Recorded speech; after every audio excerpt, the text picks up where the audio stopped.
Welcome to the Fine Print, where we like to take complex topics and break them down into bite-sized pieces, make them a little easier to digest. Exactly. And today we're diving deep into something really interesting, a new bill making its way through Congress. It's a fascinating bill. It's called the Shield Against CCP Act. Yeah, just the name itself kind of makes it sound like a Tom Clancy novel. It really does. This bill, it sheds light on a growing concern within the U.S. government. Okay. The various threats posed by the Chinese Communist Party, the CCP. All right, so before we get too far ahead of ourselves, what exactly does the Shield Against CCP Act aim to do? I mean, is it really about building some invisible shield around the U.S.? Well, not exactly, but it would create this special working group, within the Department of Homeland Security. Yep. And it would be solely focused on countering the CCP's attempts to essentially undermine the United States. Whoa. Okay, undermine the U.S. Yeah. That's pretty serious stuff. How are they allegedly doing that? What kind of threats are we talking about here? Well, that's where things get really interesting. Okay. The bill specifically mentions terrorism, cybersecurity, border security, and transportation security. Wow. It dives deep into some tactics the CCP allegedly uses, and some of these might surprise you. Oh, okay. But it's important to remember, this isn't entirely new. Yeah. China's been playing the long game for decades. Really decades? Yeah. So this isn't just about like the trade war and all the stuff we hear about in the news today. No, not at all. Okay. See, China's approach has always been multi-pronged. Okay. On one hand, they've engaged in economic activities that, while seemingly beneficial on the surface, Right. could also be interpreted as attempts to weaken the U.S. economically in the long run. Like, for example, just think about the massive trade deficits we've had with China for years. Yeah. I mean, that's a lot of wealth flowing out of the U.S. Yeah, that makes sense. But how does that tie into the SHIELD Act and the threats it's focused on? Well, the bill argues that these economic activities, they create vulnerabilities that the CCP can then exploit for other purposes. For example, by flooding the U.S. market with cheap goods, they might undercut American businesses, lead to job losses and economic instability. Yeah. And that, in turn, could create social unrest and weaken our overall national resilience. Okay, so it's like a domino effect. Weakening the U.S. economically could make us more vulnerable to other threats. Precisely. And the bill argues that the CCP might be deliberately pursuing this strategy as a way to undermine U.S. power and influence on the global stage. Okay, that's starting to paint a clearer picture. But you mentioned political efforts, too. Yeah. How has China been trying to undermine the U.S. politically? Well, think about China's efforts to expand its influence within international organizations, Right. or its aggressive diplomacy in regions like the South China Sea. Yeah. These actions can be seen as attempts to challenge U.S. leadership and reshape the global order in ways that benefit China, at the expense of the U.S. So it's not just about economic competition. It's about who gets to call the shots on the world stage. Exactly. And the bill suggests that the CCP is using a variety of tactics to achieve its goals, including espionage propaganda, even attempts to influence U.S. elections. Well, that's pretty unsettling. But the SHIELD Act specifically mentions terrorism. Where does that fit into all of this? It's interesting because the bill doesn't actually accuse the CCP of directly sponsoring terrorism. Okay. Instead, it focuses on how the CCP might exploit vulnerabilities within the U.S., including our immigration system, Right. to potentially facilitate terrorist activities or allow individuals with malicious intent to enter the country undetected. Okay, so it's more about the potential for the CCP to indirectly support terrorism rather than being directly involved. That seems to be the implication. But remember, we're talking about a bill here, not a proven set of facts. Right. It's outlining potential threats and concerns, and it's up to lawmakers and the public to decide whether these concerns are valid and warrant the actions proposed in the bill. Yeah, that's a really good point. Yeah. We'll definitely need to keep that in mind as we unpack the rest of this. Yeah. So let's get into some specifics. The bill also mentions cybersecurity and border security. What's the connection there? How do those relate to this whole idea of China undermining the U.S.? Well, the bill argues that lax cybersecurity and border security can provide openings for the CCP to engage in activities that harm U.S. interests both economically and in terms of national security. Can you give me an example? What kind of activities are we talking about here? Sure. On the cybersecurity front, think about the theft of intellectual property from American companies by Chinese hackers. Right. That's a direct loss of valuable information and a potential threat to U.S. competitiveness. Okay. Or imagine a scenario where Chinese hackers cripple the U.S. power grid. Oh, wow. That's not just an inconvenience, it's a national security crisis. Yeah, I see what you mean. Those are some pretty serious concerns. What about border security? How does that fit into the picture? Well, think about the flow of counterfeit goods from China into the U.S. This not only hurts American businesses and consumers, but also undermines intellectual property rights and could potentially pose safety risks. Yeah, I remember reading about counterfeit medications and electronics that were actually dangerous to use. Exactly. And the bill suggests that the CCP might be turning a blind eye to this problem or even actively facilitating it as a way to undermine the U.S. economy and gain an advantage. So it's not just about stopping illegal immigration. It's about protecting American businesses and consumers from unfair competition and potentially dangerous products. That's a big part of it. Yeah.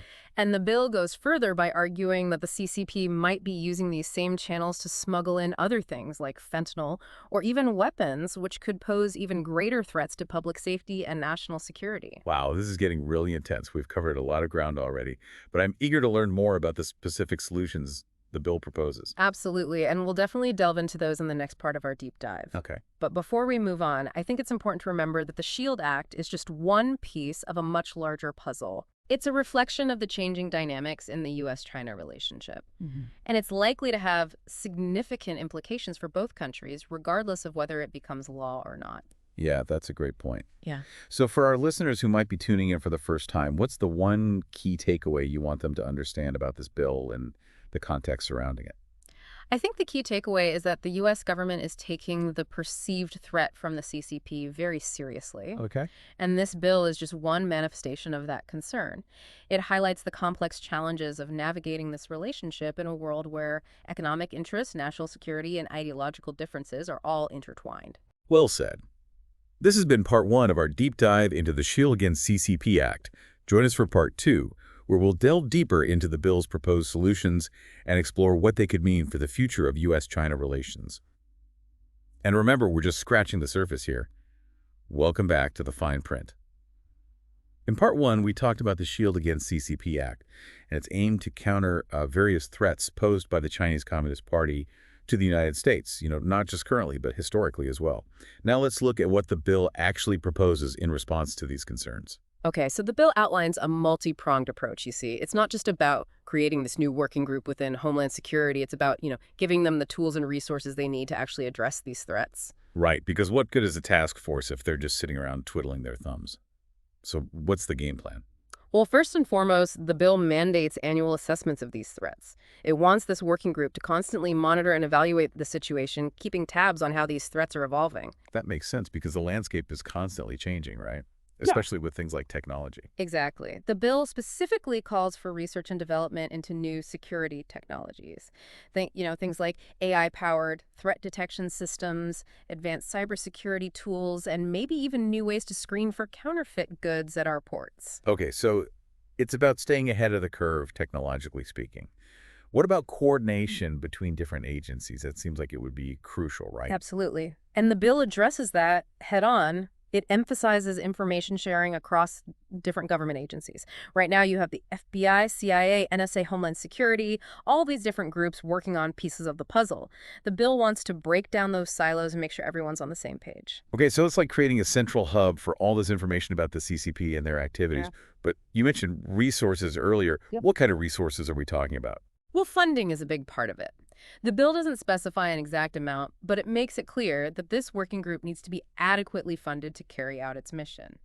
That means money for personnel, equipment, training, research, the whole 9 yards. So it's not just about passing a law and hoping for the best. It's about putting your money where your mouth is and giving these folks the resources they need to actually get the job done. Precisely. And the bill also calls for greater collaboration with the private sector. After all, a lot of the expertise in areas like cybersecurity and technology resides outside the government. Right, so it's about tapping into the best minds in the country, regardless of whether they work for the government or not. Exactly. It's about leveraging all the resources at our disposal to effectively counter these threats. Okay, this is all starting to make sense. But let's play devil's advocate for a moment. Some people might argue that this bill is overkill, that it's creating a lot of bureaucracy and spending a lot of money to address threats that might be exaggerated. That's a valid point, and it's a debate that's likely to play out in Congress. But the bill's proponents would argue that the threats are very real and that the cost of inaction could be far greater than the cost of implementing these measures. I guess it all comes down to how serious you think these threats really are and how much risk you're willing to tolerate. But even if you agree that these threats are real, wouldn't some people argue that this bill goes too far? That it infringes on people's rights and freedoms in the name of security? That's another valid concern, and the bill does address it, at least to some extent. It explicitly states that any actions taken under this bill must respect constitutional rights and freedoms, including free speech. Okay, so they're trying to build in safeguards to prevent the bill from being used to silence dissenting voices or target individuals unfairly. Right. The bill emphasizes that it's not about targeting individuals based on their ethnicity or political beliefs. It's about countering specific threats posed by the CCP, regardless of who's involved. But wouldn't some people argue that even with those safeguards, this bill could still be used to justify excessive surveillance or other intrusive measures? That's certainly a possibility, and it's something that civil liberties groups will be watching very closely. It's a delicate balance between security and freedom, and this bill will likely spark a lot of debate about where that line should be drawn. This is fascinating stuff. It's like we're peeling back layers of an onion, revealing all these complexities and nuances. It is, isn't it? And we're not done yet. We still need to explore the potential implications of this bill, both for U.S.-China relations and for the average American. We'll hold that thought. We'll dive into those implications in part 3 of our deep dive. Welcome back to the fine print for the final part of our deep dive into the Shield Against CCP Act. We've covered a lot of ground, from the historical context of China's actions to the specific threats outlined in the bill and even the proposed solutions. But now let's kind of shift gears a bit and talk about what this all means for you, the listener, and for the future of U.S.-China relations. Yeah, this is where things get really, really interesting, because this bill, regardless of whether it actually becomes law or not, is a sign of a pretty significant shift in how the U.S. views its relationship with China. It's a recognition that this relationship is no longer just about trade and economic cooperation. Right. It's about competition, security, and potentially even conflict. Okay, so it's like we're moving away from this idea that we can just be friends with benefits, economically speaking, and we're starting to see China as more of a rival or even an adversary. That's one way to put it. And, this bill is a signal that the U.S. is willing to take a more assertive stance in defending its interests, even if that means risking some economic fallout or, diplomatic tensions. So what are the potential implications for U.S.-China relations? Could this bill actually make things worse between the two countries? It's certainly a possibility. China has already voiced its opposition to the bill, calling it Cold War thinking, and accusing the U.S. of trying to contain China's rise. So they're not exactly thrilled about it. No, not at all. And if the bill does become law, it could lead to retaliatory measures from China. Like what? Well, they could impose new tariffs, restrict access to their markets, or even step up their military activities in the South China Sea. So it's a bit of a gamble. The U.S. is trying to deter China, but it could also provoke them. Yeah, it's a very delicate balancing act. The U.S. is trying to send a message that it's not going to back down, but it also doesn't want to start a Cold War 2.0. I guess it all comes down to how China reacts. If they see this bill as a genuine threat to their interests, they might respond in kind. But if they see it as more of a symbolic gesture, they might just brush it off. Exactly. It's a game of chess with each side trying to anticipate the other's moves. And what about the implications for the average American? How could this bill impact our daily lives?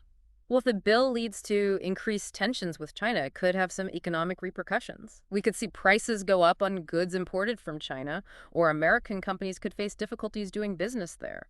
So there could be a real economic cost to this more confrontational approach. There could be, but there's also potential upside. Yeah. If the bill is successful in deterring China and protecting American interests, it could lead to a more stable and secure global environment in the long run. So it's a trade-off. We might have to accept some short-term costs in order to achieve long-term security. That's essentially the argument being made by the bill's proponents. They're saying that the stakes are too high to ignore these threats, and that we need to take action now to protect our interests before it's too late. Yeah, it's a lot to think about. This bill really opens up a Pandora's box of questions about U.S.-China relations, national security, and the future of global power. It does. And it's a conversation that's just beginning. This bill is likely to be debated for months, if not years, and it's going to have a major impact on how the U.S. approaches its relationship with China going forward. Well, I think we've done a pretty good job unpacking all of this. For our listeners who are just joining us, what's the one key takeaway you'd want them to understand about the Shield Against CCP Act and its implications? I'd say the key takeaway is that this bill is a symptom of a much larger shift in U.S.-China relations. Hmm. It's a sign that the era of engagement and cooperation is over, and that we're entering a new era of competition and rivalry, and that's going to have profound implications for all of us, whether we realize it or not. Well said. This has been The Fine Print, giving you the deep dive on the Shield Against CCP Act. We've dissected the fine print, explored the nuances, and hopefully provided you with the information you need to draw your own conclusions. Thanks for listening.